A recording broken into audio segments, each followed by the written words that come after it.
ઈડરના જાદવમાં ત્રિદિવસીય મેળાનો પ્રારંભ. જાદર ગ્રામ પંચાયતના અંજનાબેન બારૈયાએ ભાજપના શોભનાબેન બારૈયાનું ફૂલહારથી સન્માન કર્યું હતું, જેમાં છાયાબેન પટેલે શોભનાબેન બારૈયાનું શાલથી સન્માન કર્યું હતું, જેમાં વિધાનસભાના ધારાસભ્ય રમણલાલ વોરા, જિલ્લા પ્રમુખ કનુભાઈ પટેલ, તખતસિંહ હડિયોલ, કાંતિભાઈ પટેલ, અશ્વિનભાઈ પટેલ સહિતના મહેમાનો ઉપસ્થિત રહ્યા હતા, જેમાં જાદરના બુધનેશ્વર મહાદેવ મંદિરે ત્રિદિવસીય મેળો શરૂ કરવામાં આવ્યો હતો, જેમાં લાખોની સંખ્યામાં શ્રદ્ધાળુઓ શ્રીફળ વધેરવા માટે ઉમટી પડ્યા હતા, જેમાં ચકડોલ, રાઇડ્સ, ખાણીપીણીના સ્ટોલ અને મનોરંજનની વ્યવસ્થા, શ્રદ્ધાળુઓ અને મેળાનો આનંદ માણવા આવતા લોકોની ભારે ભીડ જોવા મળી હતી. આ લોકમેળો આજથી શરૂ કરવામાં આવ્યો છે, જેમાં તમામ સુવિધાને ધ્યાનમાં રાખવામાં આવી છે, જે મેળામાં ફાયર ફાઇટર, ફાયર બ્રિગેડ 108ની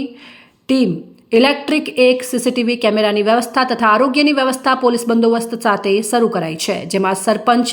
અંજનાબેન બારૈયા, તલાટી કમ મંત્રી છાયાબેન પટેલ, તાલુકા સરપંચ વસંતભાઈ પટેલ, ડેપ્યુટી સરપંચ ચેતનસિંહ તથા જાદર ગ્રામ પંચાયતના સદસ્યો દ્વારા આયોજન કરવામાં આવ્યું છે.